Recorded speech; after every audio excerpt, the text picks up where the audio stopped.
महाराष्ट्रात MBA आणि वास्तू विशारद या अभ्यासक्रमाच्या प्रवेशाची मुदत CET सेल कडून वाढवण्यात आलेली आहे।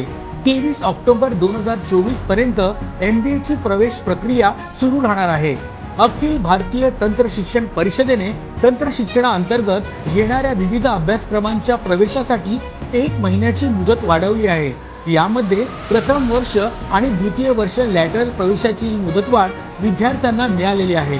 संस्थात्मक स्तरावर कॅप थेरीनंतर रिक्त राहिलेल्या प्रथम आणि द्वितीय वर्ष MBA अभ्यासक्रमाची प्रवेश प्रक्रिया आता 23 ऑक्टोबर पर्यंत राबवली जाणार आहे।